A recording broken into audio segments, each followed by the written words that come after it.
Hello everyone! Welcome to the Layman Way, where we strive to bring the explanation of the key concepts in a very fun and engaging way. Concepts from the field of UPSC, PSC, CAT, you name it, we have it. And guys, we are trying to create a big impact by providing free quality education so that everyone can get access to this education and you can be a part of this revolutionary journey by doing just few things, liking and sharing the video and subscribing to the channel. And also, do not forget to recommend the video to your friends. Alright guys, if you want to view the full playlist, you can always go on the I button in the top right corner and view our full course. And if you are watching this video, do not forget to leave a comment down below and share your progress with others so that we can motivate one another, and let's get started. So guys, let's continue with the lecture. तो last lecture में हमने important bills and acts के section को start किया था और हमने कुछ एक्ट्स को डिस्कस किया था, जैसे प्लेसेस ऑफ वर्शिप एक्ट। तो चलिए इसी को आगे कंटिन्यू करते हैं और नया एक्ट देखते हैं, नया बिल देखते हैं जो आया था। क्या नाम है इसका? National commission for allied and health care professionals bill, है ना। तो जो भी हेल्थ केयर से एसोसिएटेड जितने भी हमारे प्रोफेशनल्स हैं, है ना, उनके लिए ये कोई बिल है ना। तो क्या क्या हो सकता है इसमें, देखते हैं हम क्या हो सकता है। The bill seeks to set up a national commission for allied and health care professions. ऐसी कोई नेशनल कमीशन बनेगी, ठीक है। एक नेशनल कमीशन बनी, नाम में ही है ना, national commission for allied and health care professional. तो ये नेशनल कमीशन बनाएगा इसकी, है ना। तो ये क्या करेगी नेशनल कमीशन का काम क्या होता है? जैसे आपने पढ़ा होगा पॉलिटी में, national commission for schedule caste, है ना, national commission for schedule tribes. तो ये सब क्या करते हैं? ये सब SC ST के अपलिफ्टमेंट के लिए काम करते हैं, इनके एजुकेशन को इंश्योर करते हैं, इनके देखते हैं कि इनके साथ डिस्क्रिमिनेशन हो, यही सब काम करते हैं। तो नेशनल कमीशन का इसमें क्या काम होगा allied and health care professionals के लिए, कि भाई इनके एजुकेशन को ये बढ़ाएगी बेसिकली, है ना, स्टैंडर्डाइज करेगी, एजुकेशन को बढ़ाएगी, है ना, और ताकि वो एफिशिएंट हम हेल्थ केयर प्रोफेशनल्स को बना पाएँ, ठीक है।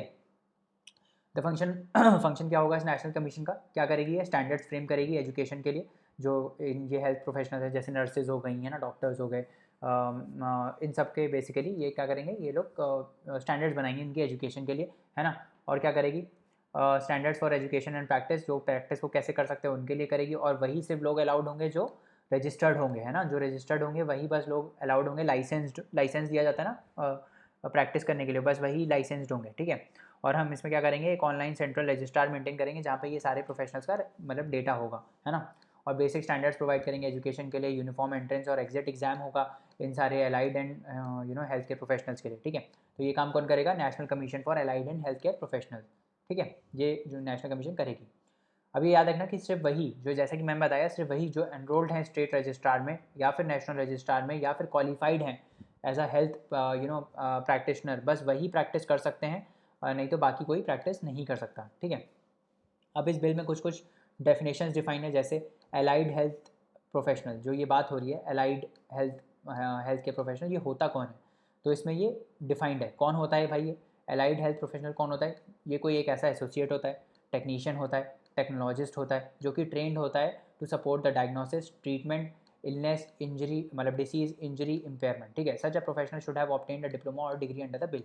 जैसे कि जब सर्जरी होती है ना, तो डॉक्टर मेन सर्जरी करता है, उसमें ऐसे 5-6 लोग होते हैं ना, इधर कुछ इधर साइड कुछ इधर साइड, यहाँ पे मेन डॉक्टर सर्जरी कर रहा होता है।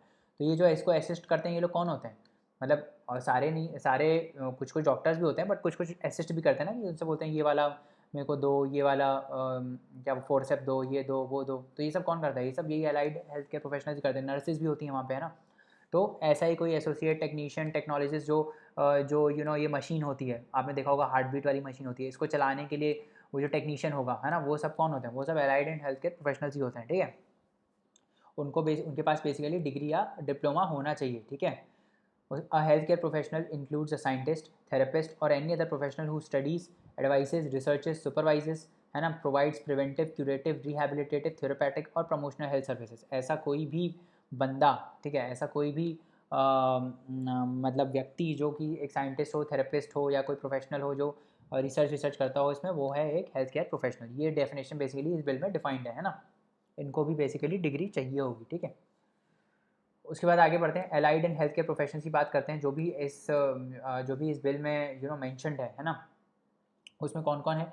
उसमें ऐसे प्रोफेशनल्स हैं जो लाइफ साइंसेज में काम करते हों, जो ट्रॉमा में स्पेशलाइज्ड हों, बर्न केयर में स्पेशलाइज हों, सर्जरी करने में स्पेशलाइज्ड हों, एनेस्थीसिया देने में स्पेशलाइज हों, न्यूट्रिशन साइंस में उनका बैकग्राउंड हो, वही सब ये बेसिकली इसमें मैंशनड है बिल में, है ना।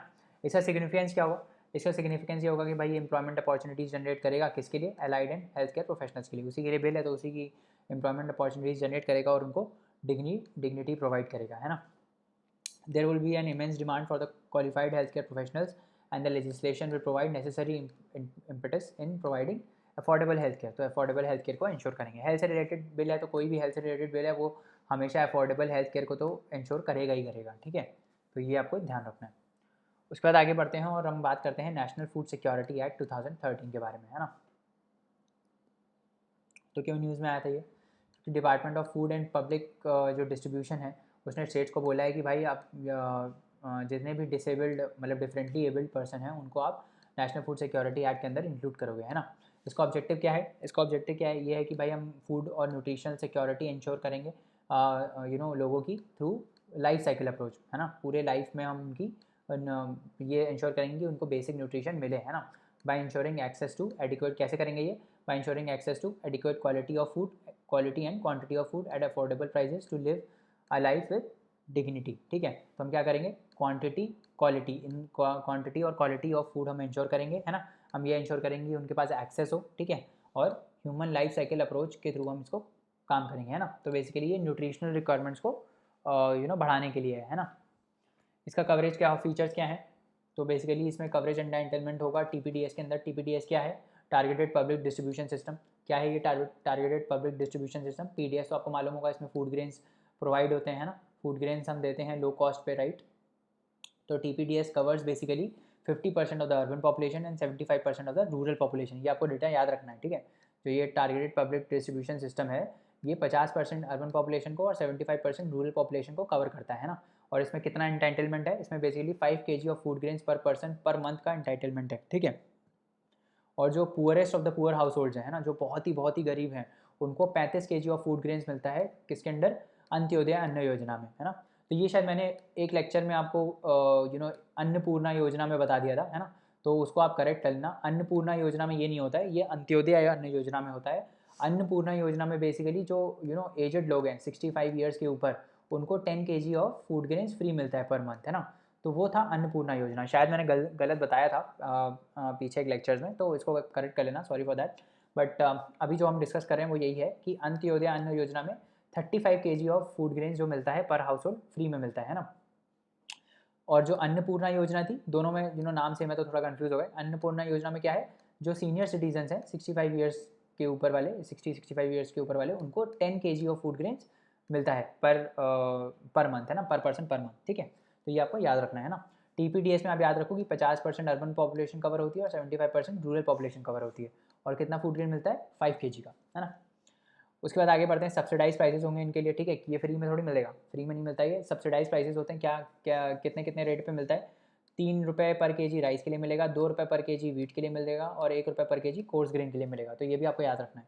3 रुपये पर केजी, 2 रुपये पर केजी और 1 रुपये पर केजी किसके लिए? राइस, वीट और कोर्स ग्रेन के लिए, ठीक है। ये प्राइस बेसिकली हैं इसके, है ना। मार्केट में जाओगे तो महंगा मिलता है ना बहुत। टीपीडीएस के अंदर बहुत ही सस्ता मिलता है, सब्सिडाइज होता है ना। हाउस होल्ड को कौन आइडेंटिफाई करेगा कि एलिजिबल बेनिफिशियरीज कौन है इस एक्ट के अंदर? ये बेसिकली स्टेट्स जो हैं वो डिटरमाइन करते हैं, ठीक है। Nutritional support to women and childrens की बात हम बात करें तो चिल्ड्रन जो कि 6 मंथ से 14 ईयर्स तक हैं और जो कि pregnant and lactating woman mothers हैं, उनको एंटाइटल्ड होगा to meals per prescribe nutrition norms under the integrated child development services and mid day meal scheme. तो हमने मिड डे मील स्कीम की पिछले वाले बात करी थी, है ना। मिड डे मील स्कीम हमने देखा था कि भाई मिड डे मील स्कीम में जो एक मील एक हॉट कुक मील मिलता है स्टूडेंट्स को जो गवर्नमेंट स्कूल्स में जाते हैं ना। उसमें हमने फिर बात किया था कि 450 कुछ कैलोरी था जो प्राइमरी सेकेंड प्राइमरी एजेस के लिए था और 700 कैलोरीज बेसिकली था जो ऊपर वाली क्लासेस वाले हैं ना, ऐसे हमने बात किया था ना। तो वो सब किसके अंदर आता है? वो सब basically national food security act के अंदर इम्प्लीमेंट होता है, ठीक है। उसके बाद आगे बात करते हैं मैटरनिटी बेनिफिट की बात करते हैं। तो मैटरनिटी बेनिफिट की अगर हम बात करें तो हमने देखा था ना, जब हम वो पढ़ रहे थे, क्या सी पढ़ रहे थे हम योजना, मातृवंदना योजना हम पढ़ रहे थे ना। मातृवंदना योजना हम पढ़ रहे थे तो हमने देखा था कि मातृवंदना योजना में जो वुमेन को 5,000 रुपये मिलता है ना, और उसके जो प्रोविजंस हैं वो basically national food security act के अंदर इंप्लीमेंट होते हैं, है ना। तो उसी में यही बता रहा है मैटरनिटी बेनिफिट में क्या मिलता है, प्रेग्नेंट वुमेन्स और लैक्टेटिंग मदर्स जो होती हैं they will receive a maternity benefit of 6,000, है ना। ये 6,000 कैसे मिलता है, इस 6,000 में से 5,000 जो है वो मातृवंदना योजना में मिलता है और 1,000 किस में मिलता है, जननी सुरक्षा योजना के अंदर मिलता है ना। ये मैंने बताया था आपको, ठीक है। नहीं अगर याद है तो पिछला एक बार लेक्चर जाके देख लेना, ठीक है। उसके बाद वुमेन एम्पावरमेंट की अगर हम बात करें तो क्या होगा, वुमेन एम्पावरमेंट करने के लिए जो हम राशन कार्ड्स इशू करते हैं वो घर की जो सबसे बड़ी औरत होंगी उनके नाम पर होता है ना, जो 18 साल से बड़ी होनी चाहिए, है ना। तो she will be recognize as a head of the household. ये किस लिए किया गया है, वुमेन एम्पावरमेंट को इंश्योर करने के लिए, है ना। उसके बाद ग्रीवेंस रिडर्सल मैकेनिज्म है, डिस्ट्रिक्ट लेवल पे अवेलेबल हैं और स्टेट लेवल पे अवेलेबल है ना। ट्रांसपेरेंसी एंड अकाउंटेबिलिटी की बात करें तो इस ट्रांसपेरेंसी और अकाउंटेबिलिटी को इंश्योर करने के लिए जितने भी रिकॉर्ड्स हैं उसको डिस्क्लोज करना पड़ेगा, वो पब्लिक में ऑडिटेबल हैं, सोशल ऑडिट होगा उसका और विजिलेंस कमेटीज़ बनेंगी जो इसको ऑडिट करेंगी ताकि अकाउंटेबिलिटी इंश्योर हो सके। समझ में आ रहा है। उसके बाद आगे बढ़ते हैं और फूड सिक्योरिटी अलाउंस की बात करते हैं। तो फूड सिक्योरिटी अलाउंस के बारे में क्या बोलना है इसका, कि in case of non supply of entitled food grains और meals there is a provision for food security allowance to entitled beneficiaries, है ना। अगर नहीं मिल पाया, मान लो फूड ग्रेन्स नहीं मिल पा रहा है स्कीम के अंदर, तो उनको फूड सिक्योरिटी अलाउंस मिलेगा, है ना। और पेनल्टी के लिए भी रखा गया है कि भाई अगर कोई पब्लिक सर्वेंट या अथॉरिटी इस प्रोविजन से कंप्लाई नहीं कर पाती है ना, तो क्या होगा, वो जो भी डिस्ट्रिक्ट ग्रीवेंस रिडर्सल ऑफिसर होगा वो पेनल्टी इम्पोज करेगा, पेनल्टी इम्पोज होगी। पेनल्टी इम्पोज कौन करेगा, state food commission according to the provisions, ठीक है। तो स्टेट फूड कमीशन जो है वो पेनल्टी इम्पोज करेगा किसी भी पब्लिक सर्वेंट या अथॉरिटी के ऊपर जो इस स्कीम को इम्प्लीमेंट नहीं कर पा रहा है या मतलब इसके प्रोविजंस को इंश्योर नहीं कर पा रहा है ना, तो उस पर बेसिकली ये होगा। उसके बाद आगे बढ़ते हैं और एसेंशियल सर्विसेज मेंटेनेंस एक्ट की बात करते हैं। एसेंशियल सर्विसेज नाम से पता चल रहा है, एसेंशियल सर्विसेज जो भी एसेंशियल सर्विसेज हैं, जैसे अभी क्या बोलते हैं, गवर्नमेंट ने पेट्रोल डीजल को एसेंशियल सर्विसेज में डाला था, है ना। हेल्थ केयर सर्विसेज, ये सब एसेंशियल सर्विसेज हैं। तो अगर आप कोविड के वो फॉलो कर रहे हो, जब कोविड का लॉकडाउन वगैरह लगता है ना, तो गवर्नमेंट ने बोला था ये सारी एसेंशियल सर्विसेज ऑन रहेंगी, है ना। जैसे दूध वगैरह हो गया, है ना, तो ये सब ऑन रहेंगी, है ना। उन्होंने बोला था ये सब, है ना। तो वो आता है एसेंशियल सर्विसेज के अंदर। तो वो किस एक्ट के अंदर रेगुलेटेड है, एसेंशियल सर्विसेज मेंटेनेंस एक्ट के अंदर, ठीक है। तो ये क्या इंश्योर करता है, it was establish to ensure the delivery of certain services which if obstructed would affect the normal life of the people. अगर ये नहीं मिली तो जो नॉर्मल लाइफ है वो बेसिकली क्या होगी, वो ऑब्स्ट्रक्ट होगी, है ना। समझ में आ रहा है, वो ऑब्स्ट्रक्ट होगी। और इसमें क्या क्या इंक्लूडेड है, जैसे इसमें कुछ सर्विसेज इंक्लूडेड हैं, जैसे पब्लिक ट्रांसपोर्ट हो गया, जैसे बस सर्विसेज हो गई, ऑटो हो गए, हेल्थ सर्विसेज हो गई, जैसे डॉक्टर्स एंड हॉस्पिटल्स हो गए, है ना। तो ये सब इसमें कवर्ड है ना। फिर और क्या करता है, it gives police right to arrest without a warrant anybody violating the act. अगर कोई भी ऐसा बंदा है जो इस एक्ट को वायलेट करता है तो उसको जो पुलिस है वो बिना वारंट के अरेस्ट कर सकती है। तो ये आपको ध्यान रखना है ना। It is a law made by the parliament of India under list number 30 थी। कॉन्करेंट लिस्ट का पार्ट है, ये ध्यान रखना। ये जो एसेंशियल सर्विसेज हैं किसका पार्ट है, कॉन्करेंट लिस्ट का पार्ट है। और 7 शेड्यूल में दिया हुआ है ना सारे सब्जेक्ट्स, ठीक है। इसका एग्जीक्यूशन कौन करता है, इसका एग्जीक्यूशन की रिस्पॉन्सिबिलिटी किसके पास है, स्टेट गवर्नमेंट के पास, ठीक है। उसके बाद आगे बढ़ते हैं और schedule tribes and others forest dwellers recognition of forest right act 2006 की हम बात करते हैं, है ना। तो ये जो एक्ट है किसके लिए होगा, शेड्यूल ट्राइब्स के लिए होगा और जो फॉरेस्ट ड्वेलर्स हैं हमारे उनके लिए होगा, है ना। जो फॉरेस्ट के प्रोडक्ट्स को कलेक्ट करते हैं उनके लिए है बेसिकली ये, ठीक है। तो क्या क्या राइट्स हैं इसके अंदर, तो पहला है टाइटल राइट्स, ठीक है। तो पहला क्या है, पहला है टाइटल राइट। टाइटल राइट्स में क्या क्या आते हैं, इसमें आता है ओनरशिप। तो ओनरशिप किसका है, फॉरेस्ट का ओनरशिप किसके पास है, लैंड का ओनरशिप किसके पास है, ये सब आता है टाइटल राइट्स में, ठीक है। तो ओनरशिप किसके लिए होगी, लैंड के लिए, है ना। इट वीज फ्रेम्ड बाय द ट्राइबल्स और फॉरेस्ट ड्वेलर्स एज ऑन 2005। तो 2005 तक के स्टेटस पे जिसके पास लैंड है वो उसी के पास रहेगी, है ना। Subjected to a maximum of 4 hectares, ठीक है। 4 हेक्टेयर से ज़्यादा ज़मीन किसी के पास नहीं हो सकती, मतलब वो टाइटल नहीं हो सकता, है ना। Ownership is only for the land that is actually being cultivated by the concern family as on the date, meaning that no new lands are guaranteed, है ना। कोई भी नई ज़मीन नहीं मिलेगी, जो 2005 में आपके पास ज़मीन थी, है ना, वही है आपके पास, उसका राइट है आपके पास, और वो भी मैक्सिमम 4 हेक्टेयर तक हो सकती है अगर आप पहले से कल्टीवेट करते आ रहे हो उस पर। कोई ट्राइबल फैमिली मान लो पिछले काफ़ी सालों से बचा पुश्तों कल्टीवेट कर रही है उस लैंड पे, तो वो उसकी हो जाएगी, है ना। उस पर यूज़ राइट्स की अगर हम बात करें तो माइनर फॉरेस्ट प्रोड्यूस के लिए ओनरशिप है ना। ग्रेजिंग एरियाज़ के लिए है, पैस्टोरल्स रूट्स के लिए है, ये सब ओनरशिप उन्हीं के पास है ना। रिलीफ एंड डेवलपमेंट राइट्स की अगर हम बात करें तो to rehabilitate in case of illegal eviction और फोर्स डिस्प्लेसमेंट और टू बेसिक एम्यूनिटीज़। तो बेसिकली क्या है कि आप ट्राइबल्स को ज़बरदस्ती आप उनकी ज़मीन छीन नहीं सकते। ऐसा नहीं है कि मान लो गवर्नमेंट को कुछ बनाना है, रोड वगैरह बनाना है, तो उसने उसका लैंड जब्त कर लिया और उनको रिहेबिलिटेट कर दिया किसी और जगह पे। ये नहीं कर सकते आप। इलीगल इविक्शन नहीं कर सकते आप, है ना। इलीगली आप कोई चीज़ नहीं कर सकते, या फिर फोर्स डिस्प्लेसमेंट भी आप नहीं कर सकते। ये राइट किस में दिया गया है? ये राइट इसी में दिया गया है, scheduled tribes and other forest dwellers recognition of forest right act में, ठीक है। फॉरेस्ट मैनेजमेंट का राइट भी उनके पास है कि भाई ट्राइबल लोगों के पास ये राइट है कि वो अपने फॉरेस्ट को और वाइल्ड लाइफ को प्रोटेक्ट कर सकें, ठीक है। तो ये भी राइट उनके पास है ना। एलिजिबिलिटी क्राइटेरिया की अगर हम बात करें तो जो सेक्शन 2 है फॉरेस्ट राइट एक्ट का, है ना, तो उसमें अगर आपको फॉरेस्ट ड्वेलिंग शेड्यूल्ड ट्राइब्स या फिर मतलब उस ये वाला टाइटल आपको चाहिए कि आप एक फॉरेस्ट ड्वेलिंग शेड्यूल्ड राइट्स हो, सॉरी शेड्यूल्ड ट्राइब हो, है ना, तो उसके अंदर 3 कंडीशन सेटिस्फाई होनी चाहिए। क्या क्या कंडीशन है देख लेते हैं। पहला, they must be a scheduled tribe in the area where the right is claim. जहाँ क्या आप राइट क्लेम कर रहे हो कि भाई ये चीज़ यहाँ इस फॉरेस्ट का राइट हमको चाहिए, है ना, तो वहाँ पे आपको शेड्यूल्ड ट्राइब होना पड़ेगा। आप वहाँ के शेड्यूल्ड ट्राइब हो तभी आपको मिल सकता है। Primarily reside in the forest और फॉरेस्ट लैंड प्रायर टू 2005। जैसे कि मैं बता रहा था 13 दिसंबर 2005 से पहले तक अगर आप वहाँ रह रहे थे, है ना, तो ही आप उस पर क्लेम कर सकते हो, है ना। फिर it depends on the forest land for the bona fide livelihood needs. आप अपने लाइवलीहुड नीड के लिए उसके ऊपर डिपेंडेंट हो, है ना, तभी आपको कंसिडर किया जाएगा, है ना। And to qualify as a other traditional forest dweller. ये तो हो गया फॉरेस्ट ड्वेलिंग शेड्यूल्ड ट्राइब के बारे में, है ना। बाकी to qualify as other traditional forest dweller, अगर आपको अदर ट्रेडिशनल फॉरेस्ट ड्वेलर का राइट चाहिए, है ना, और उसके अंदर जो भी ये जो हम डिस्कस कर रहे हैं शेड्यूल्ड ट्राइब्स, इसके अंदर आपको राइट चाहिए, है ना, तो आपको वहाँ पे रिसाइड करना पड़ेगा फॉरेस्ट में और फॉरेस्ट लैंड एरिया में। जो आपकी पिछली 3 जनरेशन है उसके लिए टाइम लाइन डिफाइन की गई है 75 साल। अगर आप 75 साल से वहीं इनहैबिट कर रहे हो, मतलब आप क्या या फिर आपकी फैमिली या फिर आपकी पुश्तें 75 ईयर्स से उस फॉरेस्ट के ऊपर डिपेंडेंट हैं, वहाँ पे रह रही हैं, तो वो फिर हो जाएगा प्रायर टू 2005। वही 2005 वाली डेडलाइन सबके लिए है ना। And you are dependent on the forest for your livelihood needs, है ना, और आप लाइवलीहुड नीड्स के लिए उसके ऊपर डिपेंडेंट हो, ठीक है। अब इसी राइट में क्रिटिकल वाइल्ड लाइफ हैबिटेट की भी डेफिनेशन डिफाइंड है। तो ऐसा अगर पूछ लिया जाए आपसे कि ये जो क्रिटिकल वाइल्ड लाइफ हैबिटेट है ये डिफाइंड कहाँ है, तो आप क्या बोलोगे? फॉरेस्ट राइट एक्ट 2006 में ये डिफाइंड है ना। तो ये आपको याद रखना है कि ये फॉरेस्ट राइट एक्ट 2006 में डिफाइंड है।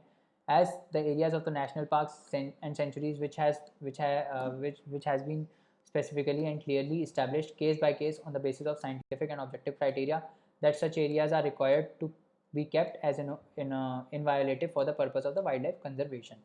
तो ये आप बस याद कर लेना, ये जो wild life critical wild life की ये डेफिनेशन है। कौन से एरियाज़ को हम क्रिटिकल वाइल्ड लाइफ बोलते हैं? ऐसे नेशनल पार्क के एरियाज़ या सेंचुरीज़ के एरिया जहाँ पे कुछ क्लियरली चीज़ें इस्टेब्लिश्ड हों, है ना, और साइंटिफिक और ऑब्जेक्टिव क्राइटेरिया पे, है ना। ऐसी कोई चीज़ें जो वाइल्ड लाइफ कंजर्वेशन के लिए वहाँ पे वाइल्ड लाइफ कंजर्वेशन को प्रमोट करती हूँ, है ना, और ऐसा कोई प्रिंसिपल को वायलेट ना करती हूँ जो वाइल्ड लाइफ कंजर्वेशन के लिए लिया गया हो, उसको हम बोलते हैं क्रिटिकल वाइल्ड लाइफ हैबिटेट, ठीक है। समझ में आ गया? ऐसे एरियाज़ बेसिकली होते हैं जहाँ का वाइल्ड लाइफ जो होता है वो बहुत ही क्रिटिकल होता है and it is prone to prone to endangered, या फिर मतलब ऐसे आप मान लो कि प्रोन टू एक्सटेंशन वाले जो एरियाज़ होते हैं ना, जहाँ पे बहुत ही कम वाइल्ड लाइफ बची होती है, वो वाले आ जाते हैं क्रिटिकल वाइल्ड लाइफ हैबिटेट्स में, ठीक है।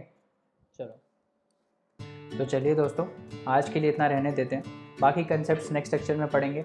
और जाने से पहले लाइक शेयर सब्सक्राइब करना ना भूलें, चैनल को रिकमेंड करें अपने दोस्तों को, और आप हमको अपने डाउट्स और क्वेरीज़ जो हैं वो queries@thelaymanway.com पे भेज सकते हैं, जहाँ पे हम आपका रिप्लाई इंस्टेंटली करेंगे। तो चलिए नेक्स्ट लेक्चर में मिलते हैं, तब तक पढ़ते रहिए, हार्ड वर्क करते रहिए। Thank you so much, bye bye and take care.